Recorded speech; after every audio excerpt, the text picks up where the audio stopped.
And we're back to round 3 of the BP VG Challenge. I'm here with Jacob Littner. I'm your boy Solex Cross. And we got 2 excellent players with us today. Yeah. Amazing players, both too well. Who are we watching? Let's go through it. All right, so we're starting off with Stefan Mott and Brandon Harrison. I think we're going to take a look at Brandon's team first here in a second. I think this is a very fun matchup for both of these players. Of course, we'll get to Stefan and what he's got cooked up in the team builder later. But just looking at Brandon's team, we were talking about this right before we started. I am still trying to figure out how all these monsters fit together, but they're all very cool. They're very cool. Yeah, Mian Xiao is always an awesome time to look at. That's one of my favorite Pokemons from Black and White era. But it does have Fake Out support. It has Taunt on it, which is pretty good. It's decently fast and can get some checks on those slower Pokemon. I think it's pretty cool. It's a very cool team. I think the fact that you have to go with a special Dragapult set because the entire rest of the team is physical makes the Dragapult just a little bit weaker. But still, a Life Orb Terra Dragon Draco Meteor is still going to blow up pretty much anything because there really aren't a ton of fairy types in the format. Yes, but of course, at that point, we are dedicating our Terra to that one slot, and that can be a little predictable if you have to set it up in that way. Yeah. Nonetheless, that's still a nuke.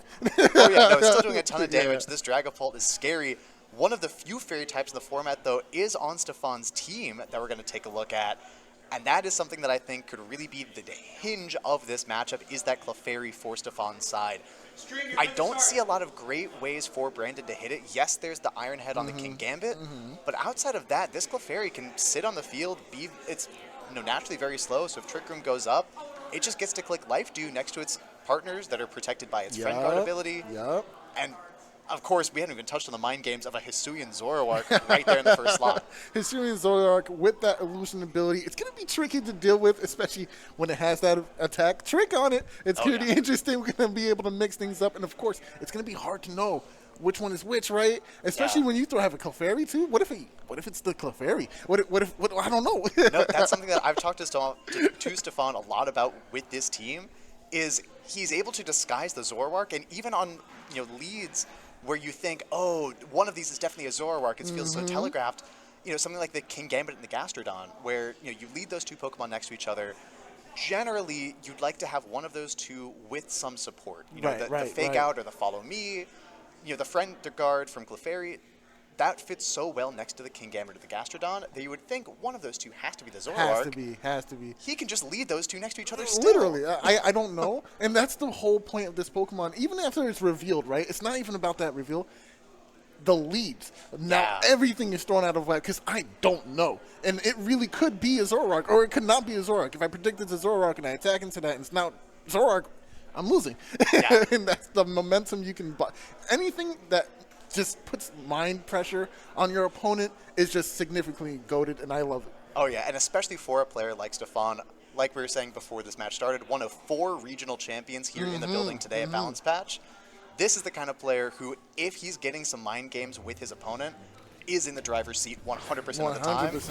And thankfully, we're not seeing it from his perspective, so we're going in blind to which one of these is the Zoroark. I think it's Clefairy. No, so if it's me playing the match, right? If it's me playing the match, I'm hitting that Clefairy because, first of all, I want it to go out anyway, right? But at the same time, do you really want to be attacking into the support Pokemon? Is it the support Pokemon? This is the hard part. A Hyper Voice right now could be problematic for our side over here. Oh yeah, and because the Mienshao on Brandon's side not carrying Wide Guard, no way to protect against it. None. And he does have the knockoff on the Mienshao, but Bronzong has no way to hit the Zoroark if one of those two is the Zoroark. Zoroark. Well, we do see a switch out incoming. We're going to see this. Of course, it's going to be this guy. He's going to be able to come in. Oh, it's Follow Me. Okay, so that is Clefairy. That is Clefairy. That is Clefairy. Well, what is the second Pokemon? A Taunt comes out into that Clefairy slot, which is going to be really valuable here because now it won't be able to do any like Life Dew shenanigans or anything like that. It's the trick! I knew it! I knew it! It was a ruse all along as the King Gambit goes for the trick. Now getting access to... Oh, wait, it's with... Oh, that's so sick. And so now the Assault Vest on the Hisuian Zoroark on Stefan's side, appearing like a King Gambit, and he takes away the Assault Vest from Brandon's King Gambit, gives that a pair of choice specs. That's insane. Now Oh my gosh. Makes this King Gambit much, much weaker into Stefan's side. He has to now choose a move that he locks into. If it's this low kick, he can't hit the Hisuian Zoroark. If it's one of the dark moves, it just gets redirected and does 0 damage to the Clefairy. And if it is the Iron Head, well, Stefan has a potential Gastrodon or a Volcarona in the back here, or his own King Gambit still, which we know does exist, which will be coming in right here.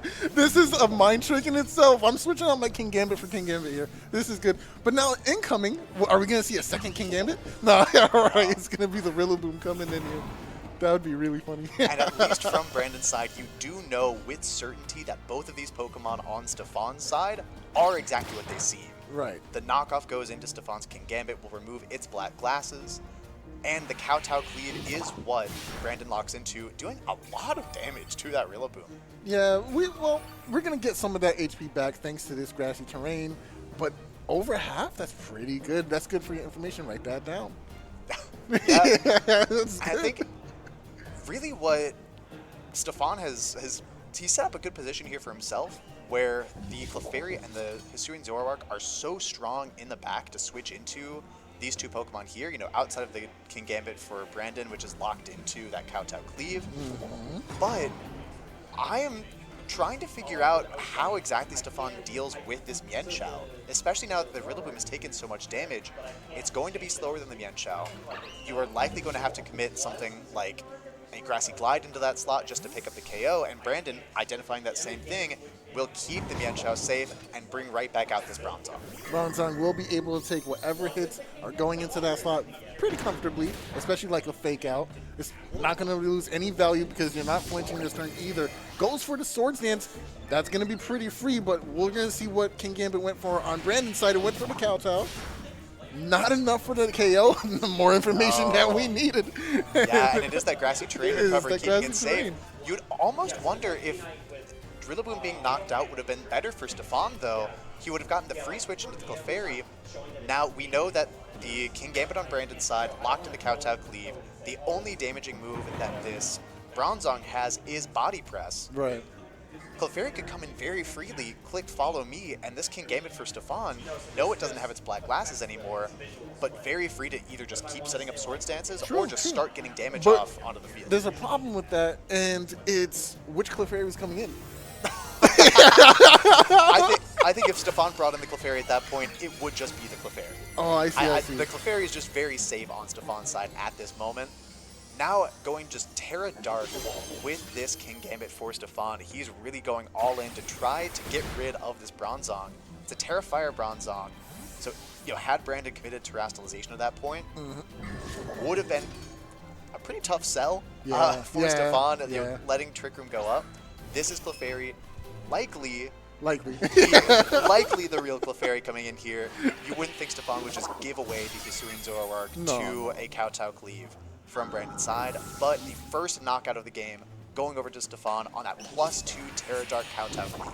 And there it goes, some decent damage here on this Clefairy, but that Friend Guard and that defensive ability with the Evil Light, it's going to take that pretty well. Oh, yeah. Very comfortably. It's kind of hard to reposition this King Gambit as well because you're still switching it out, bringing it back in to do what, right? It's not going to be able to change his position, so might as well keep it in and I guess keep clicking Kowtow Teeth? Well, I don't know. Yeah, the King Gambit on Brandon's side feels kind of stuck because at this point, you really can't afford to have the Focus Sash on Mienshao broken, which he's running the risk of doing right here as that switches in on that slot. But you also really just want to get some damage on the board. This Clefairy is going to be just very tricky to deal with, and it's a helping hand going right into the King Gambit. Stefan saying gonna hurt. He doesn't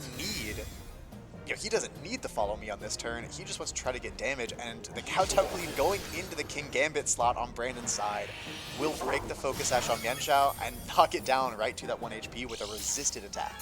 Yeah, and of course, it's inconsequential if you're going to get the bonuses back from this grassy terrain because I'm pretty positive you're not going to be protected from any hit on the next coming turn.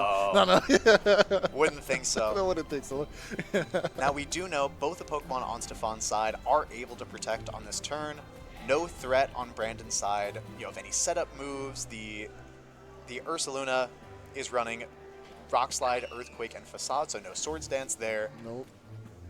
I would think this is a pretty free turn just for Stefan to protect, stall out the fake out, and then you can start to take some more KOs. Yeah, no threat of Trick Room either because we did. Well, we don't have our Bronzong on board now. What's coming in now is going to be able to come in safely, I feel like, because it'll be. Oh, no, wait, we didn't bring in the Bronzong. Oh, we brought in King Gambit back in. Well, the Bronzong is fainted. Oh, that's right. Yeah, if only our wonderful producer could have told the audience that Bronzong wasn't around anymore. I thought it was still Sorry, alive. I'm on Twitter.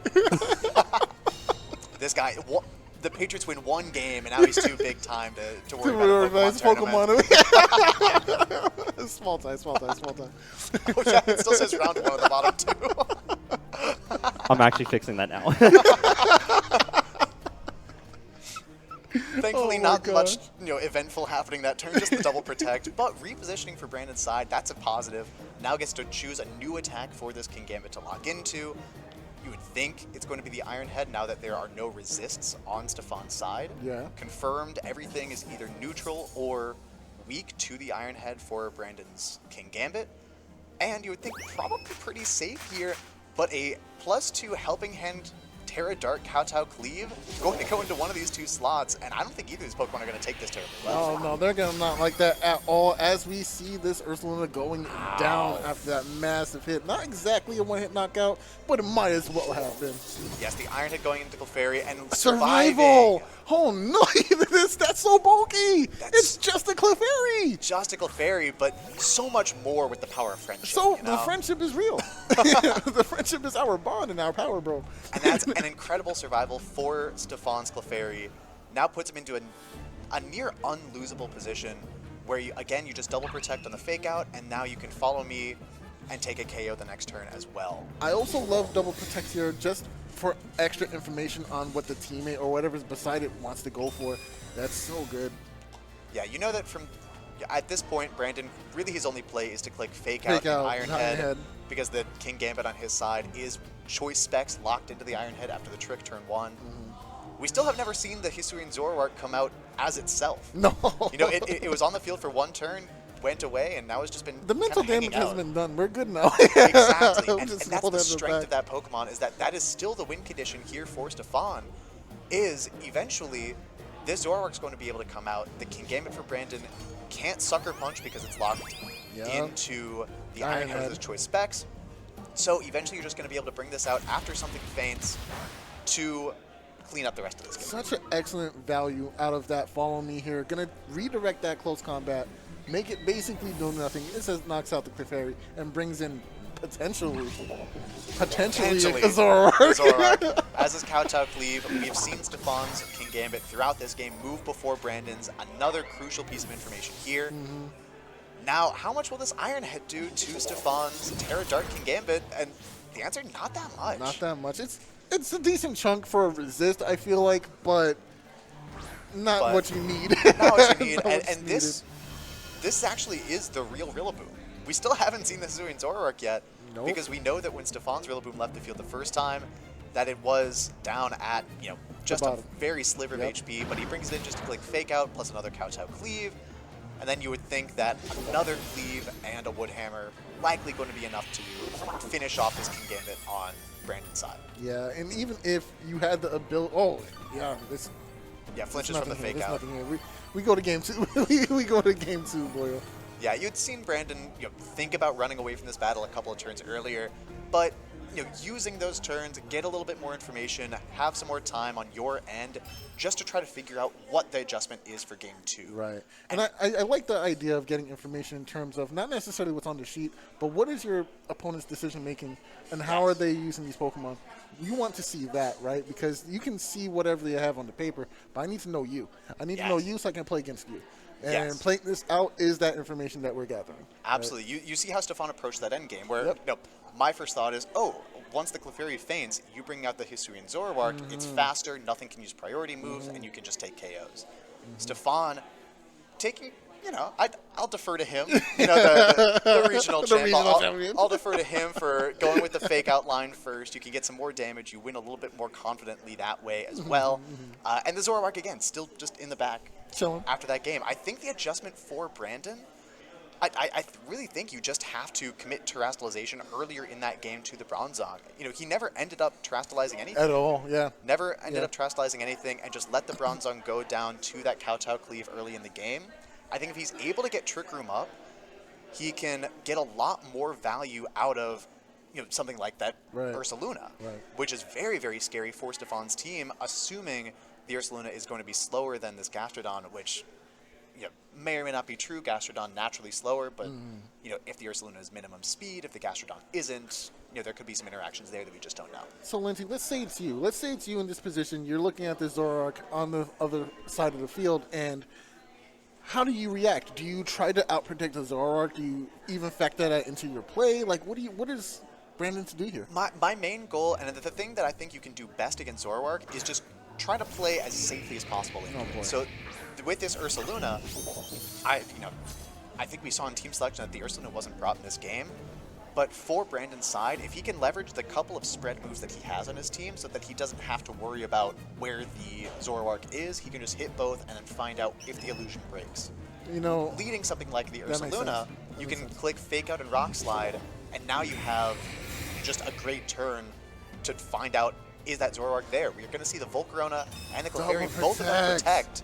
So we know neither of them is Zoroark. Zoroark is Choice Specs on Stefan's side. That's right. So now we do know that these are these Pokemon on this side of the field.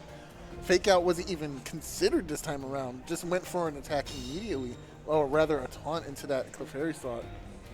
Yeah, and it's going to be, I think this is the same lead that Brandon went with game one. It's the Mienshao, the King Gambit.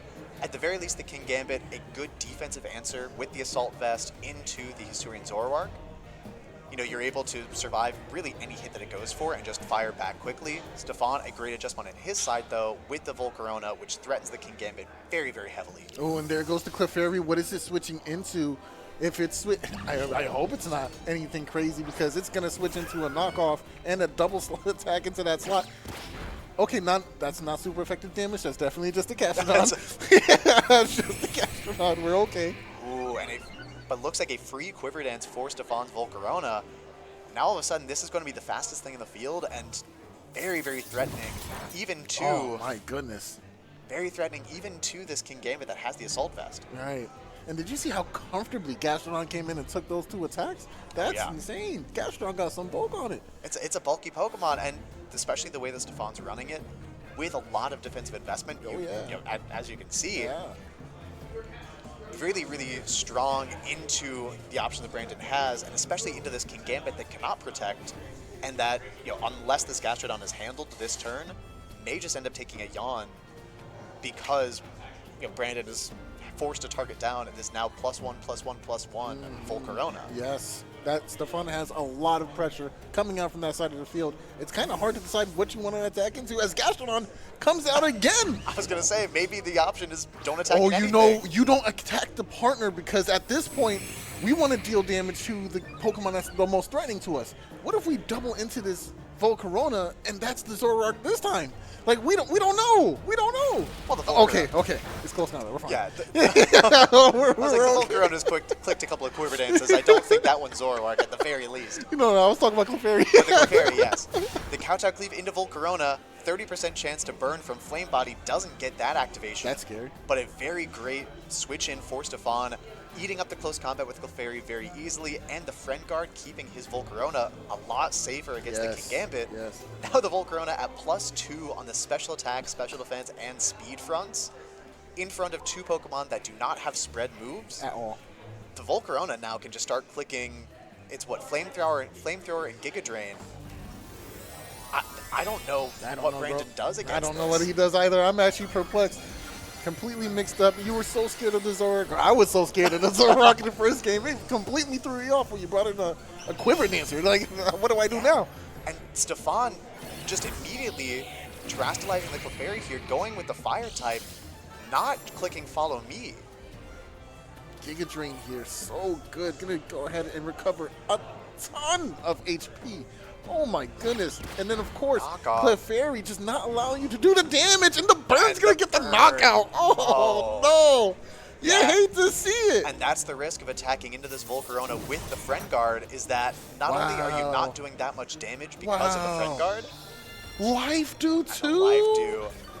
So the Clefairy now back at about 70% of its HP. Volcarona back to, what, 95? 90%. Oh, come on. And KO's Mienshao with just the secondary effect. That's the strength of this team, is that Yes. Stefan, he has just a very, very strong balanced team with the Clefairy and the Volcarona and the Gastrodon and the Rillaboom. And he also has the Sisurian Zoroark that you have to respect on every single turn. I also got to say, a lot of players are not prepared for a team like this right now. A lot of people are too busy worrying about Arcaludon, Pelipper's, and rain, and this and that, and weather. This team has none of that, and it's just so intimidating. It's got to be that Clefairy being so bulky, making your other Pokemon so bulky, and then you're just getting off these quiver dances or all these setup moves, and it's a lot to deal with. It's incredibly difficult to deal with, as we are going to see the Dragon-type Terastallization from Brandon's Amoonguss. Will at least be able to take these hits from Volcarona a lot easier. The Flamethrower and the Giga Drain. Follow me from Clefairy. I would imagine a Rage Powder from Amoonguss if we didn't see that. And the Flamethrower with +2 special attack just going to be enough. Goodbye. A one-hit KO, that easy, free. Yeah. That's +2, bro. That's +2. It is Assault Vest King Gambit, but just not enough. And Clefairy will go to sleep for its troubles. The one downside, I guess, of committing your Terastallization to Clefairy is that you don't really have anything that deals with the Amoonguss putting things to sleep. But if you're just KOing everything around the Amoonguss before they can attack, then it's all fine and dandy. We're good. And I don't see that this Dragapult is going to do much. I mean, it does resist both of those attacks too, so we're going to see if that plays a huge role in this. I expect to protect out of this because we're switching in now with this Rillaboom, but the Dragapult, because it is the special set, you're running all of these special attacks, not going to be able to do that meaningful of damage into the Volcarona with +2 special defense. And now this is an Assault Vest Rillaboom. No, it's Miracle Seed Rillaboom. Still just a very strong Pokemon, though. I also love that Stefan brought in Rillaboom because it was going to be able to eat up a Spore anyway. Just a lot of threats is being dealt with. Yep, and now you have the free Fake Out into the Amoonguss, and because Brandon protected the Dragapult last turn, is not able to protect the Dragapult this turn. I think for Brandon's side, you have to hope that, number one, you're able to survive this Flamethrower, this +2 Flamethrower from Volcarona this turn, which gets targeted into the Amoonguss, really not doing that much damage at all. That was actually pretty good for Amoonguss here. And the Flamethrower from Brandon's side, that's solid damage into the Rillaboom. But again, just because Dragapult using its lower attack stat, the special attack versus the physical, just not able to pick up the one-hit KO, even on this Rillaboom that is not carrying the Assault Vest as so many are. Yeah. I really think the one flaw here for Stefan is, the Miracle Seed on Rillaboom, it's just not a Meadow Plate. Wow, what a flaw. What a flaw. If there's one thing I'm going to do, I will push the agenda. The plates are better than all the other options. I agree. Shout out, Gerd. If I'm on the mic, we're talking about Meadow Plate Rillaboom. And that's final. Factual. And really, I think the Rillaboom would survive with even more HP if it had Meadow Plate. I'll say that. I'll throw it in there. Is that the Lindsay head cannon? Oh, yeah. Meadow Plate actually gives you a stealth defense boost. Absolutely. And Spidef boost. And stealth evasion boost, I promise. I promise. The Dragapult firing off a Shadow Ball will be enough, more than enough, to finish off this Rillaboom here. But really for Stefan, it's just about keeping that Volcarona safe. And once you can get, this Clefairy back onto the field, yes, it's going to be asleep for at least one turn. But with the Friend Guard, with all of the special defense boosts that this Volcarona has, I don't know if there's a way for Brandon to even break through this Volcarona. Ooh, Gastrodon coming in instead, though. And once again, Stefan going the opposite direction from what I thought here in that game. Okay, so what is this Gastrodon going to do here? Well, I do think we have Ice Beam on it, right? You have Ice Beam, which we saw is not going to do the most damage. We saw Gastrodon early on stream in round 1 really do underwhelming damage even with a +1 Ice Beam. But the Gastrodon at least forces a little bit of attention onto that slot and threatens Yawns onto the Dragapult and the Amoonguss later on in this game. Correctly protecting the Gastrodon here. Not going to take a Shadow Ball. Sport also going to finally make its mark on this Volcarona that's pretty huge. And I highly doubt we're going to get a one-turn wake-up. No. We're going to be here for a little bit of a while. But Gastrodon going to have to fear the double tech from both these Pokemon here. I'm expecting maybe a Spore and maybe a Dragon move going into that Gastro slot. Oh, switching out. Wow, Stefan once again switching out a Pokemon that has fallen asleep and has yet to take a turn of sleep. But now the Gastrodon comes in, or the Gastrodon has the Friend Guard and will survive the Draco Meteor because of the Friend Guard.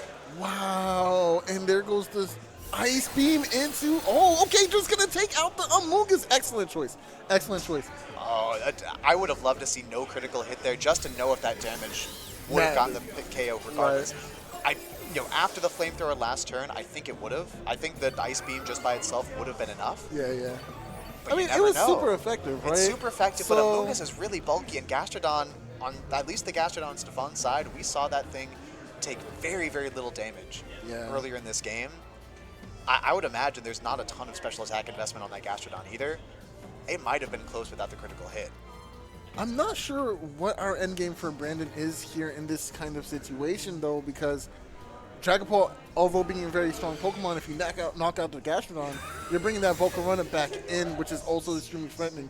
Both Pokemon will be asleep at that point, so it's not as bad, but it's just not going to do enough damage, and now we're actively decreasing our special attack stat, trying to get rid of a Clefairy, which we know is going to be able to take that extremely well. It's going to be difficult to knock out this Clefairy, and at the very least, Clefairy, it just took its first turn of sleep. Yep.